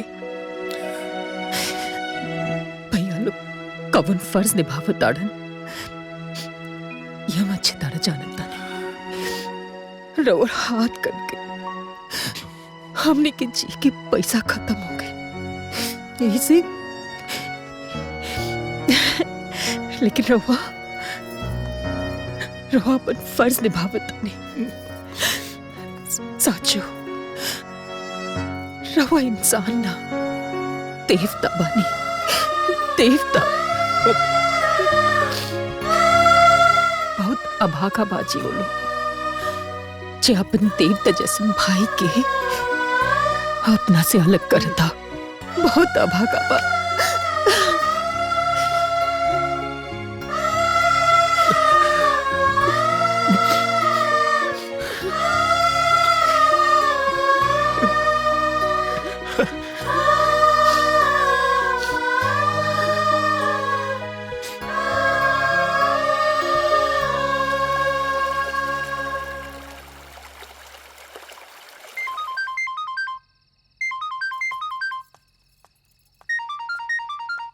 छोटका भैया। हेलो भैया।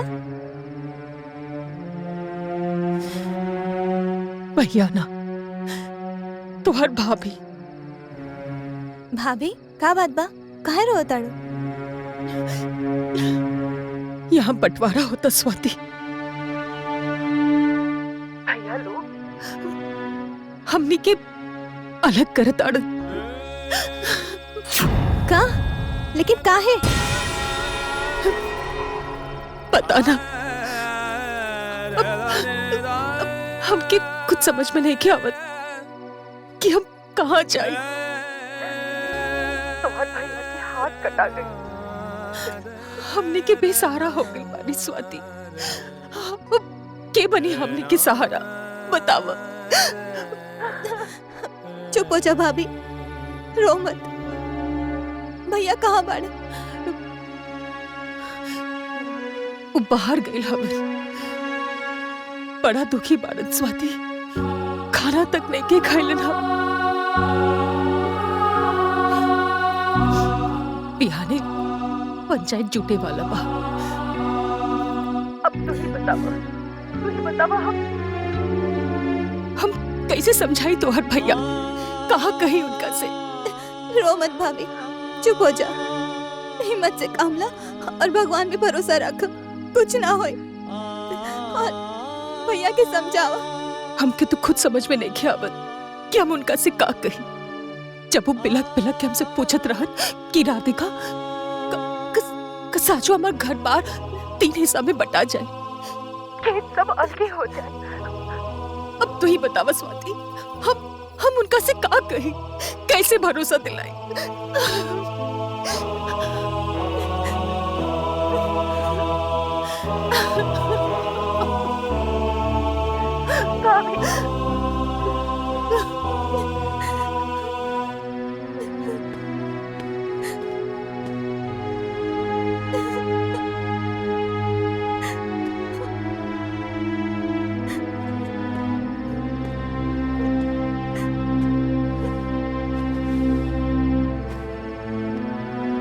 बात बा?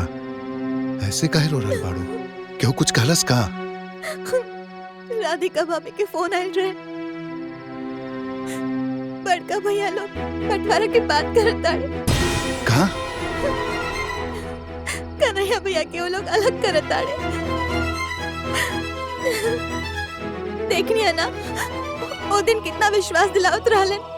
कन्हैया भैया के सहारा बने की बात करत रहलन, और आज खुद कन्हैया भैया के बेसहारा करत ताड़े। अच्छा, अब तू का चाहता रू? कौन बहन चाहे कि ओकर भाई अलग अलग रहे? कौनो भी बहन ये चाही ना कि जब भी वो अपना नैहर जाए तो सगरो भाई एक साथ बैठल मिले, एक दरिया में खात मिले। अब बतावा। अरे हमार प्यारी पत्नी, कोनो भी समस्या के समाधान रोला से ना, ठंडा दिमाग से बैठ के सुसला से मिलेला। हमरा पास एगो तरीका बा, हो सकेला कि तोहर भाई लोग के घर फुटला से बच जाए। हमार बात ध्यान से सुना।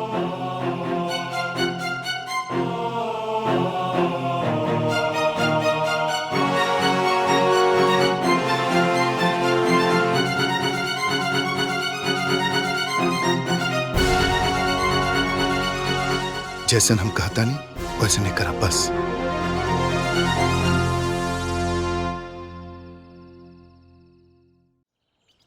भाई लोगन, माधव, किशन और कन्हैया के बीच जोन जमीन के बंटवारा के रूपरेखा बा, पंच लोगन के आपसी सहमति, विचार विमर्श के बाद और न्यायपूर्ण ढंग से ई कागज में लिखा गया बा।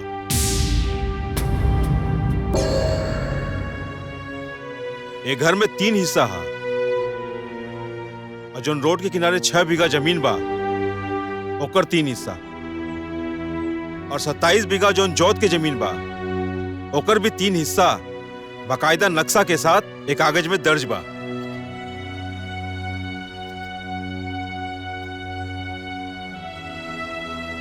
हम तीनों भाई से जानल चाहतनी कि तू लोग के अगर कोनो अपन बात कहे के होगा तो कह सकेला।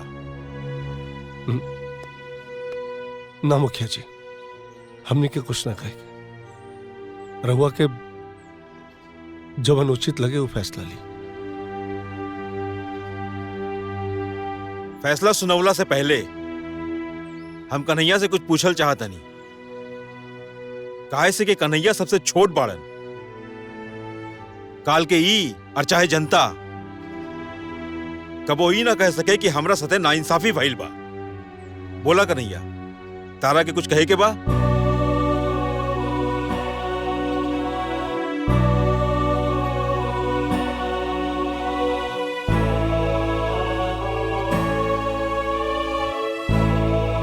हमका बोली मुखिया जी, हमरा से तब भगवान और इंसान दोनों लोग खिसियाइल बा।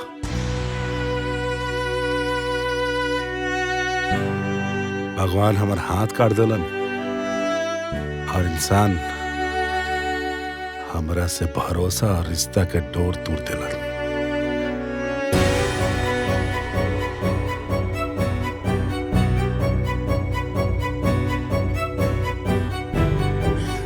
मुखिया जी, ये बंटवारा से हमरा भाई लोग के खुशी बा, हमरा बिल्कुल नहीं के। हमार का बा, हमरा तो भैया लोग के खुशी से जोन भी मिली ना, हमरा खती बहुत बा। हम वही में संतुष्ट बानी, जो ये लोग का अच्छा लगे वह करी। भरोसा रखा कन्हैया, फैसला उहे होई जोना में सबके खुशी होई, और पूरा फैसला ही कागज में लिखल बा। फैसला उचित और न्यायपूर्ण लिखल बा। फैसला अभी अधूरा बा मुखिया जी।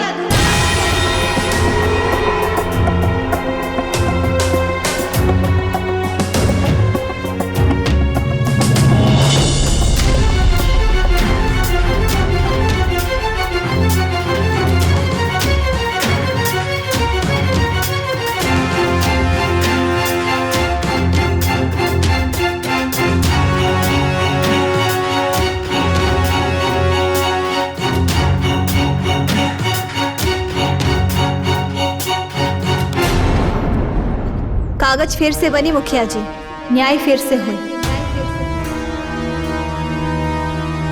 फैसला अब लिखाई। अरे काहे बिटिया, फैसला तो लिखा चुकल बा। 3 हिस्सा में सब बढ़ चुकल बा। और हमार हिस्सा?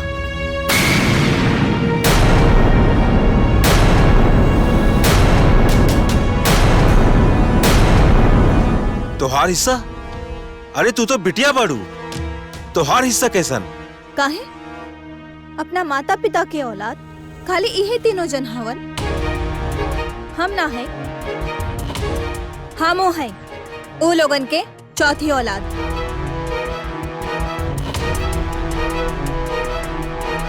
ए लिए 3 ना 4 हिस्सा लगी।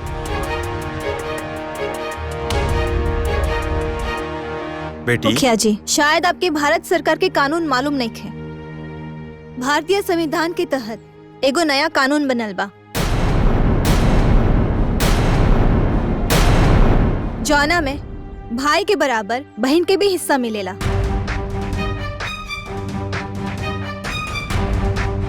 ए लिए हमके भी हमार हिस्सा चाहिए।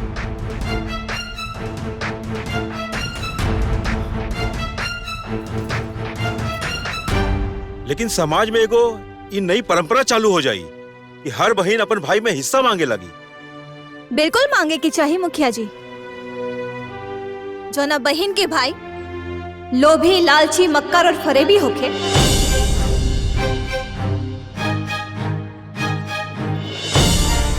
ओ बहन के अपन हिस्सा जरूर लेवे के चाहिए। स्वाति, ये लोभी लालची मक्कार का कहा तारू? ऐसन का कहले बानी हमनी? हमारा शादी के समय के फरेबी, कन्हैया भैया के जिंदगी और मौत के समय के मक्कारी।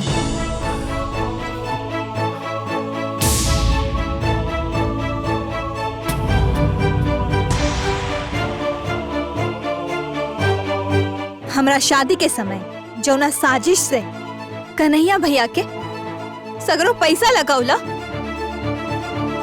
ओ फरेब ना हा तो का हा?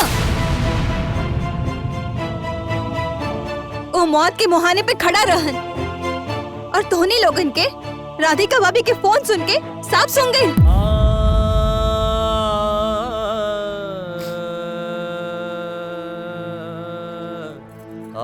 हॉस्पिटल देखे तक ना आइल। ई मक्कारी ना हा तो का हा भैया?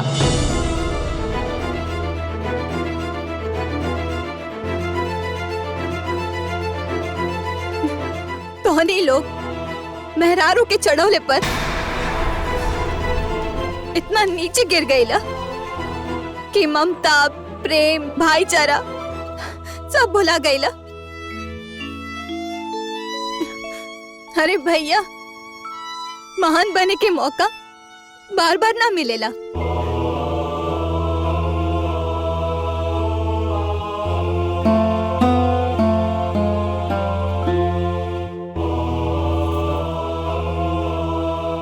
तोहनी लोग तो पढ़ल लिखल होकर भी बड़ा ना बन पाउला, पर कन्हैया भैया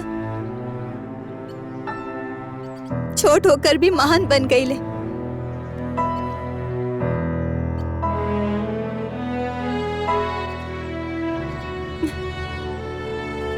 मुखिया जी, सगरो जमीन और घर के कागज के 4 हिस्सा बनाई, और हाँ, ओमे एक हिसाब और लिखल जाए। उ कहा? हमरा शादी में अकेले कन्हैया भैया के पैसा लागल बा, उहो 15 लाख। वो पैसा जोन बाबूजी कन्हैया भैया खातिर देले रहलन, ताकि उनके सुख दुख के सहारा बने।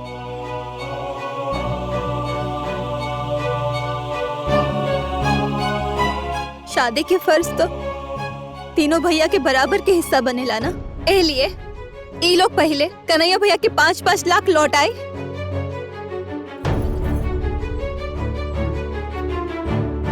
तब हिस्सा के बंटवारा हुई, ओहो 4 हिस्सा में।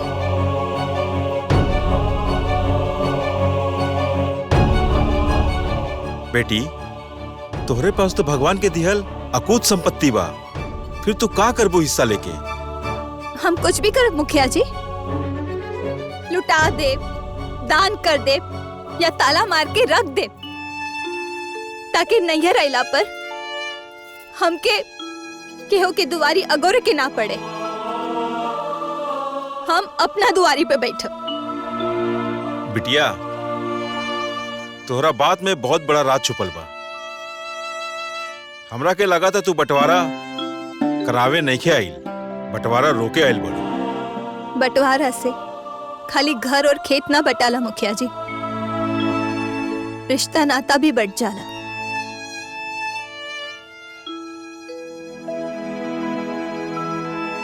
खास करके भाई बहन के रिश्ता। कौनो बहन अपना भाई लोगन से हिस्सा मांगे ना आवेली।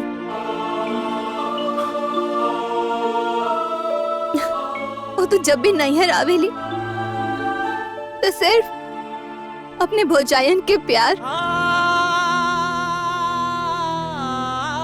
और भाई लोगन के आशीर्वाद और दुलार लेवे आवेली। लेकिन सोची, बंटवारा के बाद बहन के दिल पे का गुजरेला। हर बार कौना धर्म संकट में फंसेली। जब नैहर आवे के बारे में सोचेली तब तो ये सोचेली ना कि हम कौना भाई के दुआरी पहले जाए, केकरा के आपन समझे और केकरा के पराया। बहन तो हमेशा एक थरिया में राखी और मिठाई ले आवेली ना, और भाई लोगन के राखी बांधेली, मिठाई खियावेली, और भाई लोग तो बंटवारा के बाद ओकर थरिया बांट देले।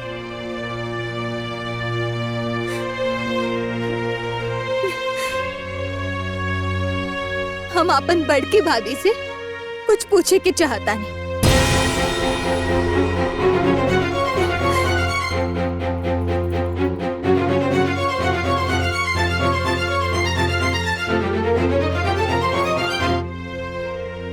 भाभी, तोरे भी तो 4 भाई बड़े ना, फिर तू का चाहता रू कि तोरो भाई भी अलग ही हो जाओ? नैहर गईला पर चारों भैया के थारी अगोरे के पड़े। ना जी, कब बोला? फिर तू काहे भुला गईलू कि हम कैसे अगोरे? हम केकरा के आपन और केकरा के पराया समझे। तुहार नाम तो नेहा है ना भाभी? फिर तुहार नेह के सागर कैसे सूख गए? माई बन के हम कन्हैया भैया के पल पोस लो, फिर तोरे ममता के दीपक कैसे बुता गए भाभी? और प्रीति भाभी, तू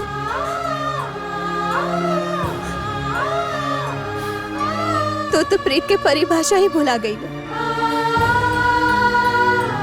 जाना तारू बीच वाली भाभी के का महत्व होला? हमेशा मंजरी भाभी तराजू के मुठिया जैसन होली, जॉन दोनों पलड़ा के बराबर से संभाल के रखे। बाकी तुहार प्रीत में ऐसे काहे खोट आ गई कि परिवार के पलड़ा ही बिखर गए।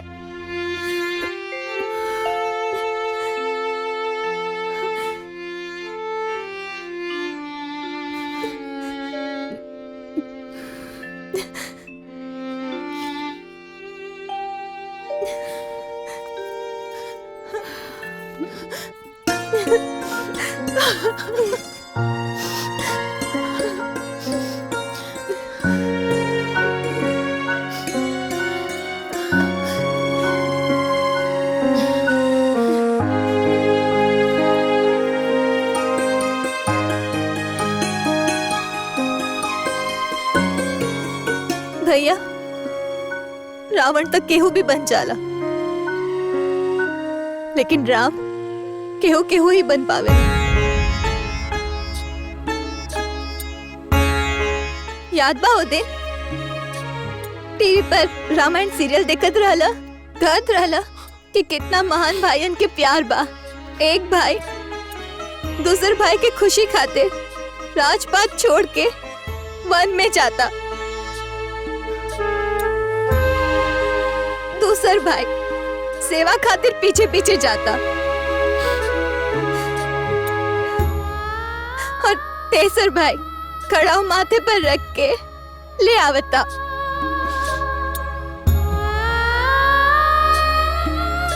ओ दिन तोरे आँख से आंसू ना,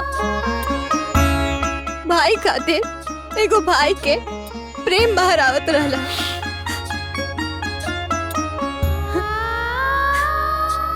आज तोरा प्रेम के दरिया काहे झुरा गइल बा भैया। देखा ना आज तोहार लक्ष्मण अपाहिज बन के तोहार दुआरे खड़ा बा। आज ओके राम और भरत के सहारा की जरूरत बा।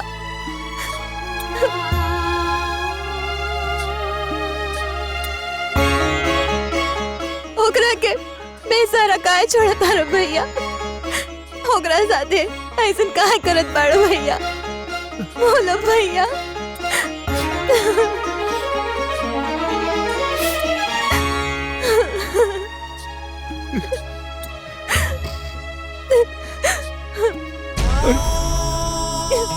ना सोती ना रे बहन,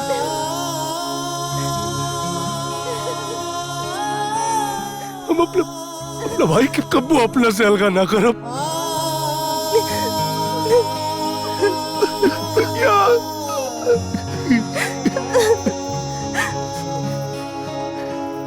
बाबू ना हेमरलाल मत रो बाबू, मत ही फिर आगे रहे। छुटकी हमने के माफ कर दो। ना दीदी, रवा हमार बड़ बहन जैसन है, रवा हमसे माफी मत मांगी, मत मांगी। ना मत रवा, हमने के माफ कर दो दीदी, माफ कर दो।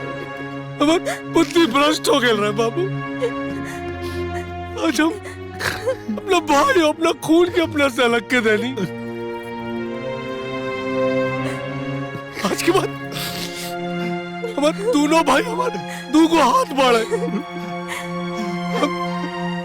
हमेशा साथ रही है हमारे भैया, हमेशा भैया हम के साथ ही रहेंगे। वाह बिटिया वाह, सही कहला सा, बेटी घर के लक्ष्मी होली। लेकिन तू तो लक्ष्मी सरस्वती दुर्गा सब बाड़ू। अरे तोहरा जैसन बेटी जो ना घर में हो जाए वो घर में कब्बो बंटवारा ना हो सकेला। माधव बाबू ये कागज बंटवारा के है, हमारी पंचायत भी बंटवारा खातिर जुटल रहे। लेकिन अब एकर कोनो जरूरत नहीं है। लेकिन हमरा के विश्वास बा कि आज के बाद जे लोग यहां से जाई एगो सीख लेके जाई कि आपस में केहू बंटवारा ना करी। चलत है, प्रणाम। ओके जी, अब घर में बंटवारा ना, हमने तीनों भाई एक दूसरे का सहारा बन के रह जाई। वाह ठीक बा, ए चला लोग।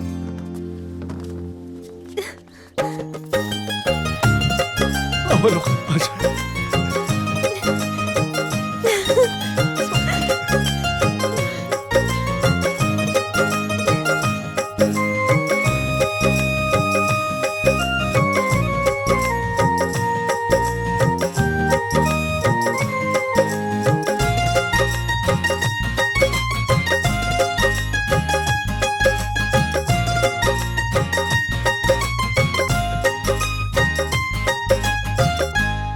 आपन पसंदीदा फिल्म देखे खातिर डाउनलोड करी दंगल प्ले ऐप।